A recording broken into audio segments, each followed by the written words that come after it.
नमस्ते। हिंद महासागर में ना हाल ही में कुछ ऐसा हुआ जिस पर एक अजीब सी खामोशी है। समुद्र में एक ऐसी त्रासदी हुई जो भारत की दुनिया में जगह को लेकर कुछ बहुत ही मुश्किल सवाल खड़ी करती है। तो चलिए आज इसी को समझने की कोशिश करते हैं। तो देखिए, कहानी की शुरुआत होती है दोस्ती की एक बहुत ही अच्छी तस्वीर से। बस कुछ ही हफ्ते पहले की बात है जब भारतीय नौसेना ने ईरानी नौसेना का बड़े गर्मजोशी से स्वागत किया था। एक साझा अभ्यास जिसे नाम भी बड़ा अच्छा दिया गया था, दोस्ती के पुल। लेकिन दोस्ती का ये जो पुल था ना, ये बहुत ही भयानक तरीके से टूट गया। वही नाविक जिनका स्वागत किया गया था, एक हादसे का शिकार हो गए। उनमें से 87 लोगों की हिंद महासागर में मौत हो गई। और इसके बाद जो सन्नाटा पसरा, आज हम उसी की पड़ताल करने वाले हैं। तो सवाल ये उठता है कि आखिर हुआ क्या था। स्रोत एक खास घटना की तरफ इशारा करते हैं, ईरानी युद्धपोत आइरिस देना का डूबना। तो तारीख थी 4 मार्च और जगह थी श्रीलंका के तट से कोई ज्यादा दूर नहीं। आइरिस देना पर कथित तौर पर एक अमेरिकी पनडुब्बी ने हमला कर दिया। और याद रखिए, ये वही जहाज था जो अभी अभी भारत के साथ एक दोस्ताना अभ्यास करके लौट रहा था। इस हमले में 87 नाविकों ने अपनी जान गंवा दी। और पता है, यही बात इस पूरी घटना को और भी ज्यादा चुभने वाली बना देती है।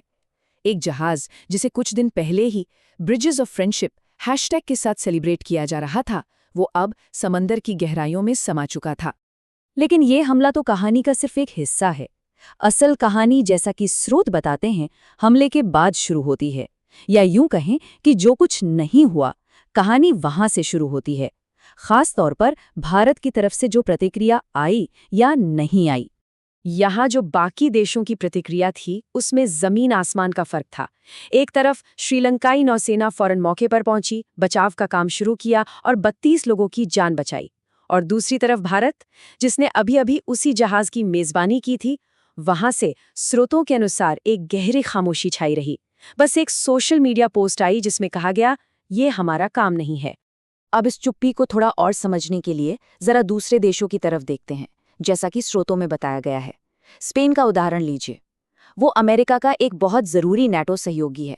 फिर भी जब वो अमेरिकी एक्शन से सहमत नहीं होते तो खुलकर अपनी बात रखते हैं, अमेरिका के खिलाफ भी बोलते हैं। और यहीं पर वो सबसे बड़ा सवाल खड़ा होता है। अगर भारत खुद को हिंद महासागर का नेट सिक्योरिटी प्रोवाइडर कहता है, मतलब इस पूरे इलाके का एक तरह से संरक्षक, तो फिर अपने ही आंगन में एक दोस्त देश पर हुए हमले पर यह गहरी चुप्पी क्यों? अच्छा, इस चुप्पी के पीछे की वजह क्या हो सकती है? इसके लिए स्रोत हमें हमले से ठीक पहले घटी कुछ घटनाओं की तरफ देखने को कहते हैं। ये जो टाइमलाइन है ना, ये काफी कुछ कहती है। जरा इस टाइमलाइन पर गौर कीजिए। 25-26 फरवरी को प्रधानमंत्री मोदी इजराइल में हैं। ठीक 48 घंटे बाद अमेरिका और इजराइल मिलकर ईरान पर हमला करते हैं। और उसके कुछ ही दिन बाद 4 मार्च को आइरिस देना को डुबो दिया जाता है। क्या ये सब सिर्फ एक इत्तेफाक है? स्रोत तो किसी और ही तरफ इशारा कर रहे हैं। और फिर एक बयान आता है जिस पर स्रोत खास तौर से ध्यान दिलाते हैं। एक इजरायली दूत का कथित तौर पर यह कहना था कि हमले का जो ऑपरेशनल अफसर था, वो प्रधानमंत्री मोदी के जाने के बाद ही बना। अब ये बयान अपने आप में बहुत कुछ कह जाता है और कई नए सवाल खड़े कर देता है। तो यहाँ पर स्रोत ये तर्क दे रहे हैं कि ये जो पूरी घटना है ना, ये भारत की विदेश नीति में एक बहुत बड़े बदलाव की तरफ इशारा कर रही है। भारत की एक पहचान रही है उसकी रणनीतिक स्वायत्ता की, मतलब एक ऐसी पॉलिसी जिसमें वो किसी भी सुपर पावर के दबाव में आए बिना अपने फैसले खुद लेता है। और देखिए, इसका एक लंबा इतिहास रहा है। इंदिरा गांधी ने अपने सबसे करीबी सहयोगी सोवियत संघ का विरोध करने से भी परहेज नहीं किया। फिर अटल बिहारी वाजपेयी जी आए, जिन्होंने इराक में अपनी सेना भेजने के अमेरिकी दबाव को साफ मना कर दिया। और मनमोहन सिंह ने भी संयुक्त राष्ट्र में पश्चिमी दखल की निंदा की। मतलब भारत ने हमेशा अपना एक अलग स्टैंड लिया है। तो इसी पुराने रिकॉर्ड को देखते हुए स्रोत विपक्षी नेताओं की आलोचना पर भी ध्यान दिलाते हैं। उनका सीधा सीधा आरोप ये है कि मौजूदा सरकार ने बड़ी मुश्किल से कमाई गई इस आज़ादी को छोड़ दिया है और अमेरिकी दबाव के आगे कह सकते हैं पूरी तरह से झुक गई है।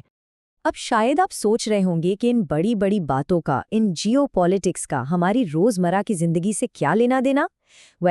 जैसा कि स्रोत बताते हैं, इसका सीधा असर हमारे जेब पर पड़ता है। देखिए, भारत की अर्थव्यवस्था ना मिडल ईस्ट से आने वाले तेल पर बहुत ज्यादा टिकी हुई है। हमारे इंपोर्ट का आप मान लीजिए 55% से ज्यादा हिस्सा वहीं से आता है। अब जब ईरान के साथ टेंशन बढ़ती है तो वो हॉर्मुज़ जल डमरू मध्य को बंद करने की धमकी देता है। ये एक बहुत संकरा समुद्री रास्ता है जहां से दुनिया का करीब 20% तेल गुजरता है। अगर ये बंद हो गया तो ये भारत के लिए एक आर्थिक बुरे सपने जैसा होगा। और बात को और भी ज्यादा चिंताजनक ये चीज बनाती है कि हमारे अपने इमरजेंसी ऑयल रिजर्व को लेकर भी अलग-अलग खबरें हैं। पहले हमें बताया गया कि हमारे पास 74 दिनों का भंडार है, लेकिन अब सरकार का दावा है कि ये सिर्फ 25 दिनों का है। इस तरह की कंफ्यूजन बाजारों में घबराहट पैदा करती है और नतीजा पेट्रोल डीजल की कीमतें आसमान छूने लगती हैं। लेकिन शायद सबसे ज्यादा चुभने वाली बात जिस पर स्रोत ध्यान दिलाते हैं वो ये बयान है कि भारत को अमेरिका से रूस से 30 दिनों तक तेल खरीदने की अनुमति मिली। सिर्फ ये एक शब्द अनुमति भारत की संप्रभुता पर मतलब हमारी आज़ादी पर एक बुनियादी सवाल खड़ा करता है। भाई, क्या एक आज़ाद देश को किसी से व्यापार करने के लिए इजाज़त लेनी पड़ती है? तो आखिर में हम उसी सवाल पर वापस आते हैं जो इन स्रोतों में बार बार गूंज रहा है।